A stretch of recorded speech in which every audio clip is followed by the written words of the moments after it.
প্রিয় দর্শক, আপনাদের সকলকে ভালোবাসা দিবসের অনেক অনেক শুভেচ্ছা জানাচ্ছি। আশা করছি আপনারা ভালোবাসায় আছেন, ভালোবাসার সাথে আছেন।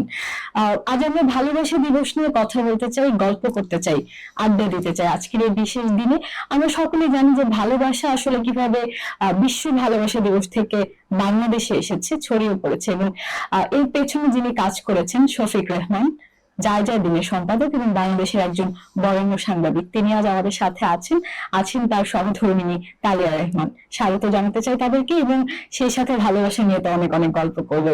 আপনাদের দুজনকে অনেক অনেক শুভেচ্ছা জানাচ্ছি, আজকের এই দিনে স্বাগত জানাচ্ছি চ্যানেল আইতে। শফিক রহমানের কাছে শুরুতে শুনতে চাই, আমরা যতটুকু জানি যে প্রাচীন রোম থেকে, সেই সেন্ট ভ্যালেন্টাইন থেকে যেভাবে ভালোবাসা দিবসটা 14 তারিখ তার মৃত্যুদণ্ডের পর ছড়িয়ে পড়েছে, কিন্তু আগে তো ফোন ছিল না, ইন্টারনেট ছিল না, আমরা কিন্তু জানতাম না বিশ্বে কিভাবে ভালোবাসাটা পালন করছে। আপনি কিভাবে সেখান থেকে বাংলাদেশে এটি পরিচয় করালেন? প্রথম কথা হলো, এটা বিশ্ব ভালোবাসা দিবস নয়, এটা ভালোবাসা দিবস নামে বাংলাদেশে প্রচলিত হয়েছে 1993 থেকে। এটা আমি করেছিলাম।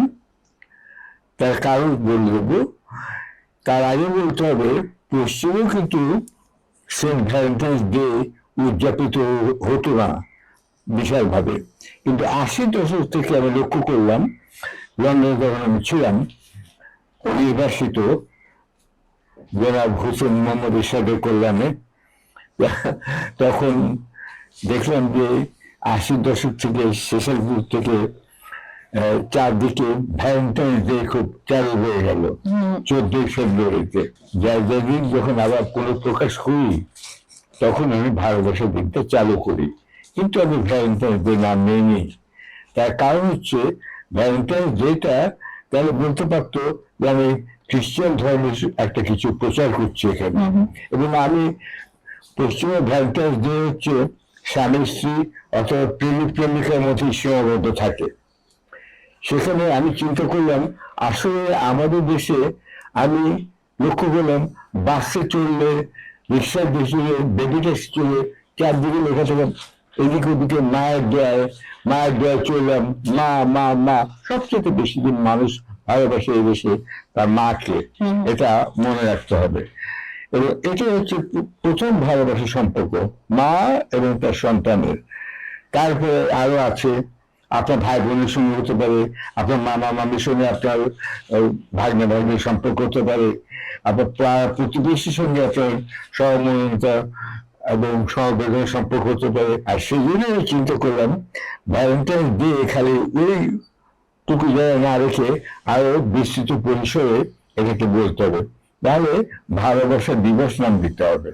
এই জন্য আমি ওটা ভ্যালেন্টাইন্স ডে বাদ দিলাম, এবং আমরা এটা প্রথম করেছি, এবং দেখলাম যে পাঠকরা সাদরে সেটা নিল, এবং এই জন্য কিন্তু অনেক কাজ করতে হয়েছে। যে এখানে আমি একটা বললাম আর করে লিখলাম, তাতে হতো না। এই জন্য আমাদের অনেক, আমি এটা প্রতীক হিসেবে লাল গোলাপকে আমি বেছে নিলাম। তার কারণ হচ্ছে, লাল গোলাপ বললেই আপনি বুঝতে পারেন যে এই গন্ধটা আছে এবং এটা লাল, তাই না? এটা আমার দেখাতেও হবে না। এটাও আমি ওটাকে প্রতীক হিসেবে আমি ভালোবাসা দিবস নিলাম। এইভাবে ভ্যালেন্টাইন্স ডে প্রতীক হার্ট, আমি কিন্তু এখানে ভালোবাসা দিবসের প্রতীক নিলাম গোলাপ, লাল গোলাপ, এবং লাল গোলাপের শুভেচ্ছা জ্ঞাপন করতাম। এইভাবে এটা ছড়িয়ে পড়লো, এবং আমি পাঠকদের বললাম, আপনারা লিখুন, আপনাদের অভিজ্ঞতা বর্ণনা করুন আমাদের কাগজে। আমরা দেশের সর্বত্র, বিশেষ করে নারী এবং মফস্বলের যে লেখক লেখিকা, তাদেরকে প্রাধান্য দিতাম, এবং এই জন্য এটা ছড়িয়ে পড়লো। একটা মজার কথা বলতে চাই, এই যে সম্প্রতি নির্বাচন হয়ে গেল, ঠিক নির্বাচন আগে একটা কিন্তু সোশ্যাল মিডিয়াতে একটা লেখা ভাইরাল হয়েছিল, সেটা হচ্ছে, আমারও ভালো লেগেছে। সেটা হচ্ছে যে, নিশ্চয়ই চিন্তা করবেন না ভাই, চিন্তা করেন 14 ফেব্রুয়ারি ভালোবাসি থাকিবে কি থাকিবে না। বুঝছো? তার মানে চিন্তা করে দেখো মানুষ কতখানি এটা ভেতরে নিয়ে নিয়েছে যে 3 দশকের জিনিস যদি কোনো দল এসে বন্ধ করে দেয় তার তো অসুবিধা আছে।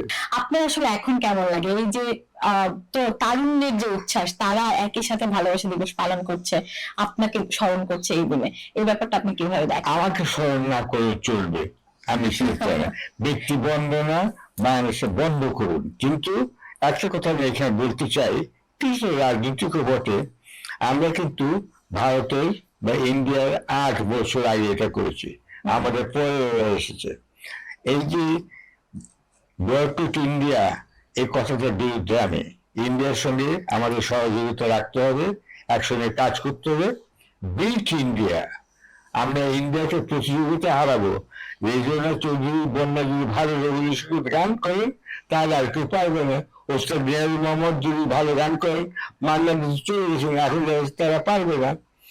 আমাদেরকে করতে হবে। আমরা বাংলাদেশিরা আমরা করেছি এই ভালোবাসার দিন, আমরা এই উপমহাদেশে আমরাই প্রথম, বাংলাদেশ প্রথম চালু করেছে।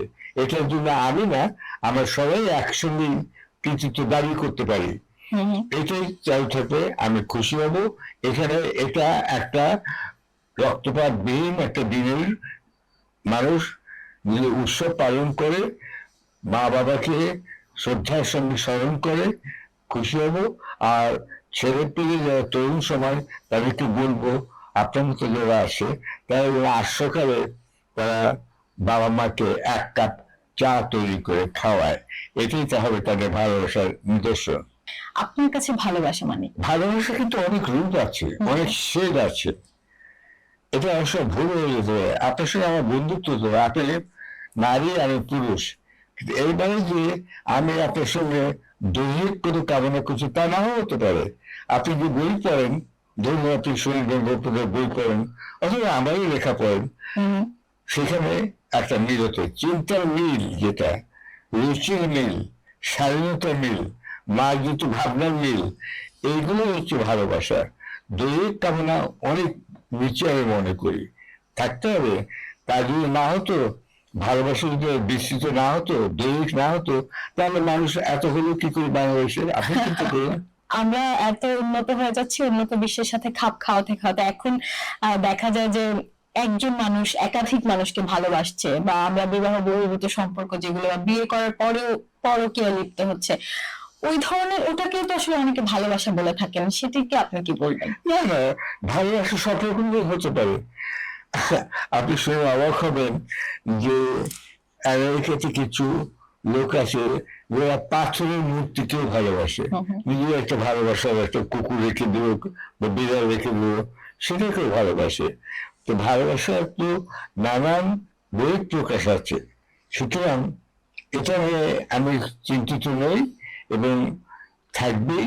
মানুষ মানুষকে ভালোবাসবে, মানুষ কুকুর ভালোবাসবে, পাখি ভালোবাসবে, একটা বাড়ি ভালোবাসবে, একটা জায়গা কুয়াকাটা যেতে হয়তো ভালোবাসবে। এরকম এটা ভালোবাসার অনেক বই প্রকাশ আছে। এটা বুঝতে হবে যে অন্যান্য প্রাণীদের সঙ্গে মানুষের কিন্তু একটা বিশাল তফাৎ এখানেই, যে ভালোবাসার পরে আমি আপনাকে দেখে হাসতে পারি, মুচকে হাসতে পারি, আপনাকে ছুতে পারি চোখে। কিন্তু আপনি দেখুন, একটা কুকুর, বেড়াল বা ইঁদুর এরা এটা পারে না।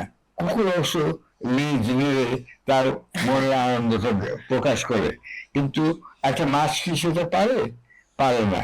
তারা তো প্রাণী, অন্যভাবে হয়তো করে। হ্যাঁ। তো এইখানে মানুষ যে নিজেকে প্রকাশ করতে পেরেছে, সেটার জন্যই কিন্তু মানুষ আছে এই শতাব্দীতে আমরা আছি। অন্য প্রাণীরা আমাদের নিচে চলে গেছে। ডাইনোসর, হাতি, বাঘ, ভালু, ওরা কি আমাদের যে শক্তিশালী নয়? ওরা কেন পারল না ভালোবাসা দিন করতে? আমরা করি। আমরা বিকশন প্রকাশ করতে পারি। এই প্রকাশ করাটা কিন্তু খুব জরুরি। আপনার মনে যদি ভালোভাবে থাকে, যা থাকে মনে থাকে, ভয় থাকুক, জয় করে আপনি যাকে ভালোবাসেন, শ্রদ্ধা করেন বা ভক্তি করেন, আপনি বলবেন, প্রকাশ করুন, এবং নির্ভয়ে প্রকাশ করুন। সেই রকমের একটা আবহাওয়া রাজনৈতিক বিরাজ করে দেশে সবসময়, সেটাই আমি কামনা করি। প্রকাশ করার স্বাধীনতা থাকতে হবে। আপনি সেই জায়গায় কি মনে করেন, যখন আপনি একটা মানুষের সাথে আছেন, কমিটেড, যেরকম আপনি আপনার সহধর্মিনীর সাথে আছেন, এরপর আপনি যদি অন্য কারোর প্রতি ভালোবাসা অনুভব করেন, সেটি কি তাকে জানানো উচিত? বা ভালোবাসার মধ্যে কমিটমেন্ট জিনিসটাকে আপনি কিভাবে মানে আপনি ঘুরে ফিরে পরকীয়া ব্যাপারে আনতে চাচ্ছেন, এই তো? আচ্ছা, এটা খুবই দুঃখজনক যে বেড়ে গেছে। এটা আমি দুটো কারণ আছে আমি মনে করি।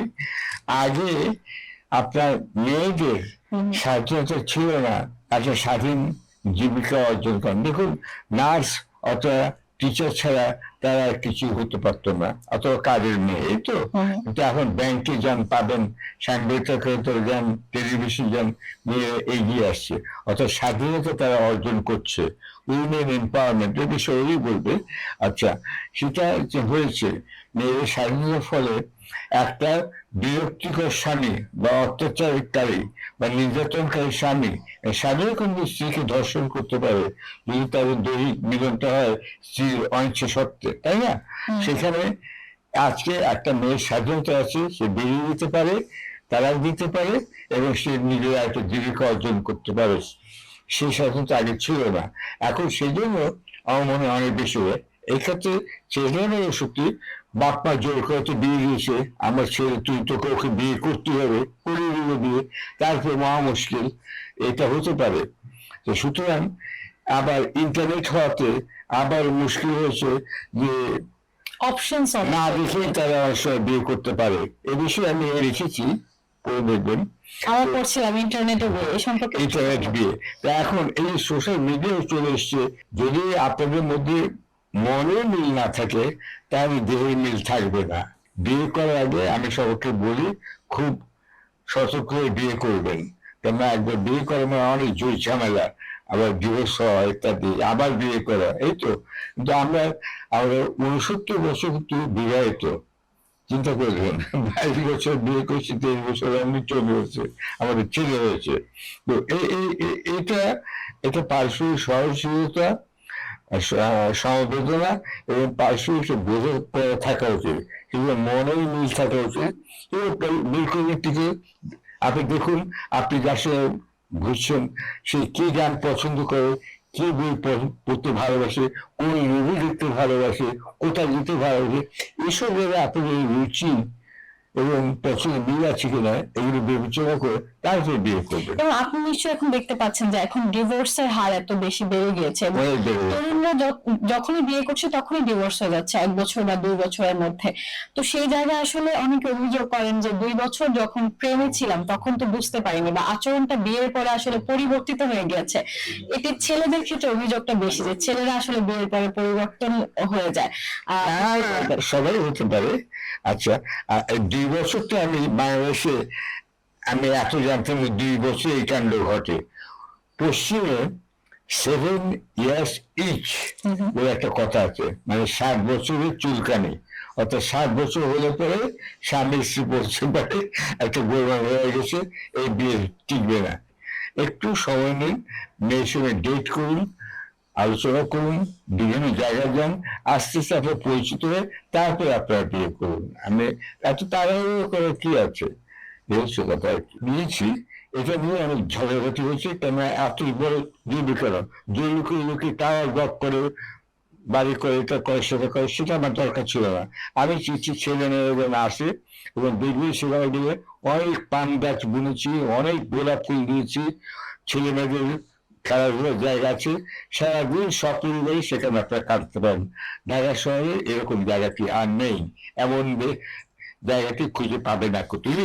আচ্ছা, সুতরাং তোমরা এসো, এর উপরে ভালো হবে, ছেলে মেয়েদের উপরে ওখানে সারাদিন কাটিয়ে আমরা ফুচকা বারও করেছি, ফুচকা খাবে বা যা খুশি তাই খাবে, স্যান্ডউইচ খাবে, খেয়ে দিয়ে সারাদিন থেকে তারা চলে যেতে পারে। ভালোবাসাকে ছড়িয়ে দেয়। ধন্যবাদ শফিক রহমানকে। আবার একটু তালের রহমানের কাছে শুনতে চাই। আমরা ভালোবাসার গল্প শুনছিলাম, আপনাদের কিভাবে দেখা হয়েছে, এবং অনেক খারাপ সময় আপনি আসলে আপনার সহধর্মিণী হিসেবে আপনার স্বামীর পাশে ছিলেন। সেই জায়গা থেকে আসলে আপনার কাছে কেমন লাগে যে একজন মানুষ যাকে আপনি পেয়েছেন তিনি সারা দেশে ভালোবাসা বিলিয়ে বেড়াচ্ছে? একটা মিল, রুচির মিল, মনের মিল, পড়ালেখার মধ্যে কি ধরনের বই পড়তাম ইত্যাদি, এগুলো মিল কিন্তু সেরকমই ছিল। তারপরে আমরা এখন যেটা রুকিয়া হাউস, সেটা একটা জামিলি হাউস বলে একটা ছোট্ট জায়গা ছিল, যেখানে মাত্র 35 জন মেয়ে থাকতে পারতো, এত কম ছাত্র ছাত্রী ছিল তখনকার দিনে। ওখানে ওকে ভিজিটার মানে একটু দূর সম্পর্কে আত্মীয় ছিল। আপনি যখন এটা জানতে পারলেন যে আপনি যাকে ভালোবাসেন সে এমন কিছু করতে চায় বা করছে, তখন আপনার কেমন লাগলো বা ওই ব্যাপারটাকে আপনি কিভাবে নিয়েছিলেন? লন্ডনেও কিন্তু ভালোবাসা দিবস মানে ভ্যালেন্টাইন্স ডে অনেক ঠিক আসে না সত্যি। আমরা 70-এর পরে প্রথমে যখন ছিলাম আমরা দুই ভাগে ছিলাম লন্ডনে। একবার হলো এই মুক্তিযুদ্ধের আগে আর আরেক মুক্তিযুদ্ধের পরে। তো তখন কিন্তু ছিল না, এর কারণ একটা আছে, সেটা ছিল যুদ্ধের পরের দ্বিতীয় মহাযুদ্ধের পরে মানুষের হাতে এত পয়সাও ছিল না, ভালো নিশ্চয়ই বাঁচত কিন্তু প্রকাশ এইভাবে ফুল কার্ড এইসব ভালোবাসা দেওয়াতে পারতো না। আপনাদের যে আসলে এত বছরের সংসার এত বছর টিকে থাকে, এর পেছনে মূল মন্ত্রটা কি ছিল? একজনের প্রতি শ্রদ্ধা, রেসপেক্ট থাকতে হবে। ভালোবাসার সঙ্গে রেসপেক্ট একদম অঙ্গাঙ্গি জড়িত। রেসপেক্ট না থাকলে ভালোবাসা থাকে না। রেসপেক্ট থাকতে হবে। সবসময় যে একটা সুন্দর জীবন যাবে তাও না, সেটার জন্য প্রস্তুত থাকতে হবে। অনেক ডিভোর্স হয় যখন খুব অভাব অনটন। যদি ভালোবাসা আর শ্রদ্ধা যদি থাকে তাহলে যে কোনো সময় যে কোনো অভাব অনটন খারাপ দিয়ে সেটা হতে পারে মধ্যে মধ্যে। একই রকম সবসময় যে ভালোবাসা শুদ্ধ, সবসময় আমরা প্রেমের কথা বলছি কোনোদিনও না। প্রেমের কথা একটু কমই বলে, এইটুকু আমরা বলতে পারি। আগে জীবনে কোনোদিন কি মনে হচ্ছে এত হ্যাসেল নেওয়ার দরকার কি, অন্য একটা সাধারণ পুরুষের সাথে জীবনযাপন করলে তো আরো একটি সরল জীবন পেতাম? বোরিং পেতাম। অত বোরিং, অত আমি সবসময় একটু চঞ্চল মতোই ছোটবেলা থেকে ছিলাম, সবসময় অন্যরকম, কিন্তু আমিও ছিলাম ছোটবেলায়। তো সেই থেকে আমি একঘেয়ে জীবন একেবারেই পছন্দ করি না। আমি সারাদিনের মধ্যে একবার বাইরে। এত বছর সংসারে কি দুজনের কখনো মনে হয়েছে যে দুজন দুজনকে ছেড়ে যাওয়া উচিত বা অন্য কাউকে পছন্দ হয়েছে, এরকম হয়েছে নাকি? ছেড়ে যায় পছন্দ নিশ্চয়ই অন্যদের যথেষ্ট পছন্দের লোক আছে, কিন্তু ছেড়ে যাওয়ার মতো অত ভালোবাসে কেউ দেবার মতন লোক দেখিনি। 5ই আগস্টের পর এখন আবার নির্বাচনের মাধ্যমে যে সরকার গঠন হচ্ছে বা বিরোধী দলও একটি ভালো অবস্থা আছে, সে জায়গায় দেশের প্রতি ভালোবাসা নিয়ে দেশের প্রতি কি প্রত্যাশা আছে বা দলের প্রতি কি প্রত্যাশা এখন? এই প্রশ্নের উত্তর দিতে গেলে অনেক সময় লাগবে। তারপরে একটা কথা বলি, একটা মানুষ নিজ দেশকেও ভালোবাসতে পারে, অন্য দেশকেও ভালোবাসতে পারে। আমি ইংল্যান্ডে গিয়েছি, সেই দেশকেও ভালোবেসেছি। আমার ছেলের জন্ম সেখানে হয়েছে। আমরা ঘর সংসার করেছি, অত্যন্ত কষ্ট করে জীবনযাপন করেছি। যখন পড়াশোনা করছিলাম পয়সা ছিল না, এবং যখন আমরা নির্বাসিত ছিলাম, আমি এসবে আমি নির্বাসিত, এই শেখ হাসিনা আমাদের নির্বাসিত ছিলাম, জেল বন্ধ হয়েছে 7 বছর। এই তো, তারপরে আমরা বারবার ফিরে আসি কেন? শফিক রেহমান, আপনার কাছে জানতে চাই, এবারে নতুন সরকারের কাছে আপনি অলরেডি ঘোষিত হয়েছে, আপনি 21 পদক পাচ্ছেন, সেটার জন্য তো আপনাকে অভিনন্দন জানাচ্ছি। আর সেই সাথে আপনার অনুভূতিটি জানতে চাই, নতুন বাংলাদেশে নতুন ভাবে একটি স্বীকৃতি পাওয়া। একটি গোপন কথা আজকে প্রকাশ্য করতে চাই। সেটা হচ্ছে, আসলে 24 বছর আগে 2002 সালের ফেব্রুয়ারিতে আমার 21 পদক পাওয়ার কথা ছিল। তার কারণ 2001 সালে ম্যাডাম খালেদা জিয়া নির্বাচিত হবার পরে প্রধানমন্ত্রী পদে তিনি অনুরোধ করেন এবং আমি পদকটা নেই, কিন্তু আমি তাকে না করেছিলাম, যে বারবার চেয়েছিলেন যে নেই। আমার না করার যুক্তিটা ছিল এই যে আমি দেখেছি যে 21 পদক দলীয় কারণে ব্যবহৃত হয় অনেক ক্ষেত্রে, সব ক্ষেত্রে বলবো না, দলীয় ক্ষেত্রে। তাহলে 2001 সালের অক্টোবর মাসে খালেদা জিয়ার বিজয়ের জন্য অনেকে বলতো যে শফিক রহমান অনেক কিছু কাজ করেছেন, এই জন্য খালেদা জিয়া তাকে এই দায়িত্বটা দিল, পদকটা দিল। তাহলে এটা তো দলীয় ভাবে হলো। আমি যে লেখক অথবা সম্পাদক অথবা টিভি উপস্থাপক, যাই বলেন না কেন, বলে রেডিও উপস্থাপক, সেই হিসেবে পেলাম না। আমি পেলাম একটা দলীয় ভাবে পেতাম, সেটাই লোকে মনে করতো। সেজন্য তাকে অনেক বোঝাতে হয়েছিল, নিরস্ত করতে হয়েছিল। তিনি শেষ পর্যন্ত আমার কথাটা মেনে নিয়েছেন। আজকে 24 বছর পরে ডক্টর ইউনূস সরকারের কাছ থেকে যখন আমি পেলাম, এবং আমাকে জানানো হয়নি, কারণ আমি আবারও প্রত্যাখ্যান করতে পারি এটা ধারণা ছিল হয়তো তাকে, তারা আমার স্ত্রীর সঙ্গে যোগাযোগ করেছে। তা তো জানেন যে আমি কিন্তু যাই বলি না কেন স্ত্রীর কথা মেনে সবসময় চলি, বিশ্বাস করেন। আচ্ছা, তা সুতরাং সে বলছে না ও দিলে এবার ও রিফিউজ করতে পারবে না, আমি বলে দেবো। সেই জন্য আমাকে অনেক ঘুমিয়ে তোলা আপনি কিছু পদক পেয়েছেন। আবার তুমি জানো, তো আর কিছু বলেনি, আমি বুঝলাম। তো সেই জন্য আমি খুশি হয়েছি। এটা দলীয় কোনো পুরস্কার নয়, আমি যে লিখেছি এবং যে দেশের জন্য যে একটুকু কাজ করতে পেরেছি সেটা স্বীকৃতি স্বরূপ দেওয়া হয়েছে। আমি ডক্টর ইউনূস সরকারের সবাইকে এবং সংশ্লিষ্ট যারা এই দিকে মন দিয়েছেন তাদেরকে সবাইকে ধন্যবাদ জানাচ্ছি। আমাদের মাঝে বেঁচে থাকবেন আপনারা ভালোবাসা দিবসের দিনে। আপনাদের জন্য সেই শুভকামনা, এবং আপনারা যে ভালোবাসা আসলে ছড়াচ্ছেন সেটা আমাদের সকলের মধ্যে ছড়িয়ে পড়বে আশা করি। প্রিয় দর্শক, ভালোবাসা দিবসের বিশেষ ইউসিবি টু দ্য পয়েন্ট এতক্ষণ আপনারা দেখছিলেন। আপনাদের সকলকে ধন্যবাদ জানাচ্ছি যারা এতক্ষণ আমাদের সাথে ছিলেন, এবং সেই সাথে ভালোবাসা দিবসের শুভকামনা আপনাদের সকলের মধ্যে ছড়িয়ে দিতে চাই। আপনারা থাকবেন ভালোবাসার সাথে, থাকবেন ভালোবাসায়, সেই প্রত্যাশায় বিদায় নিচ্ছি।